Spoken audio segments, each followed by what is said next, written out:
Our goal is not enough.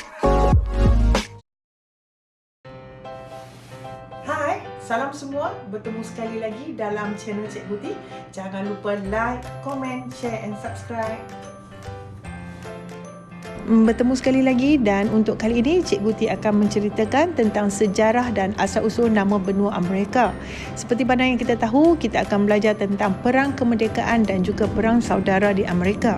Sebelum itu, satu persoalan yang perlu dijawab, mengapakah Amerika digelar Amerika? Untuk menjawab persoalan tersebut, kita perlu mengetahui tentang kisah seorang pelayar Itali bernama Amerigo Vespucci. Amerigo Vespucci adalah individu yang namanya digunakan sebagai nama kepada benua Amerika yang kita kenali sekarang. Bagaimanakah nama Amerigo dipilih sebagai nama kepada benua Amerika adalah satu kisah sejarah yang cukup menarik untuk diketahui.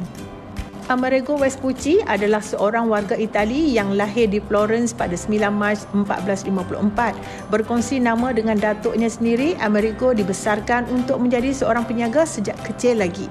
Beliau berkenalan dengan salah seorang ahli keluarga Medici yang memerintah Florence, Lorenzo di Medici, yang melantik beliau untuk bekerja sebagai kerani keuangan.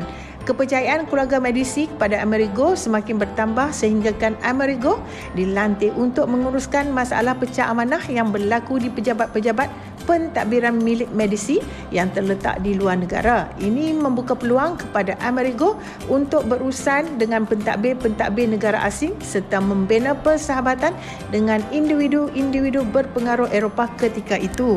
Dalam satu pelayaran, Amerigo yang ditaja oleh pemerintah Portugal, Raja Manuel I, ekspedisi mereka telah sampai ke satu benua yang dijangkakan terletak di Asia. Bagaimanapun, Amerigo tidak bersetuju dengan pendapat mereka yang lain. Beliau percaya dunia baru yang ditemui itu bukanlah sebahagian daripada Asia, tetapi sebenarnya satu benua lain yang belum dinamakan. Pengalamannya berlayar di kapal ditulis dan dibukukan, lalu diterbitkan pada tahun 1502 sehingga 1504. Pendedahan yang dilakukan Amerigo berkenaan dunia baru ini membantu menjadikan hasil tulisannya sangat popular bagi masyarakat ketika itu.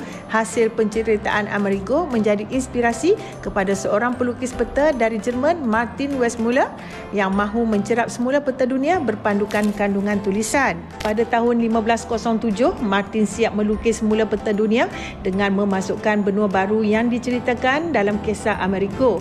Bagi menghormati Amerigo sebagai individu pertama yang menemui dan mengesahkan kewujudan benua baru itu, Martin menamakan benua tersebut dalam lukisan petanya berdasarkan nama Amerigo, dalam bahasa Latin Americus Vespucius atau Tanah Americus. Malangnya, pada waktu yang sama, peta yang diusahakan Martin berserta dua orang sarjana yang membantunya tidak menyedari bahawa Christopher Columbus sebenarnya sudah menemui benua tersebut terlebih dahulu. Peta dunia sebesar 8 kaki panjang dan 4 kaki lebar yang telah disiapkan oleh Martin dipamerkan kepada orang ramai dengan nama Amerika dipaparkan di atas tanah yang kini negara Brazil pada tahun 1507.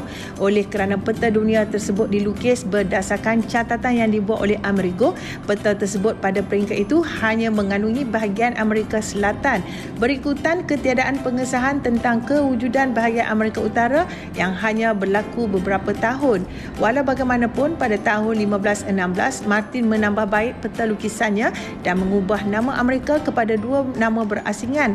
Amerika Utara dikenali sebagai Terra di Cuba dan Amerika Selatan dinamakan Terra Nova. Dalam tulisan yang mengiringi peta baru beliau, Martin mengakui berlaku kesilapan dalam peta lamanya, namun penerangan yang lebih jelas gagal diperolehi. Sehingga kini, mengapa perubahan tersebut berlaku tetap menjadi misteri. Hanya pada tahun 1538 di dalam peta dunia yang dilukis pelukis peta terkenal pada zaman tersebut, Gerardus Mercator, Gerardus telah memilih untuk menggabungkan kedua-dua kawasan Amerika Utara dan Selatan di bawah satu nama sahaja, iaitu Amerika. Nasib Christopher Columbus memang tidak bernasib baik, walaupun sekarang ini diiktiraf sebagai individu pertama yang menemui benua Amerika. Lebih awal, Christopher tersalah langkah dalam dua perkara. Yang pertama, beliau melakukan kesilapan kesilapan kerana tidak menjangka benua yang ditemuinya adalah benua baru yang belum direkodkan. Yang kedua, Christopher tidak menerbitkan sebarang bentuk tulisan untuk mengumumkan kepada orang awam tentang penemuannya. Amerigo Vespucci menjadi orang pertama yang menerbitkan bentuk tulisan berkenaan benua Amerika dan juga menjadi orang pertama yang memperkenalkan terma dunia baru atau New World kepada dunia. Malang bagi Christopher, untung bagi Amerigo. Baiklah para pelajar, itulah serba sedikit info atau fakta berkenaan dengan sejarah dan asal-usul nama benua Amerika. Semoga dengan penerangan yang telah diberikan dapat memberi manfaat kepada semua. Bertemu lagi dalam video-video yang selanjutnya. Bye. Untuk mendapatkan info-info dan video-video yang selanjutnya, jangan lupa klik video yang selanjutnya.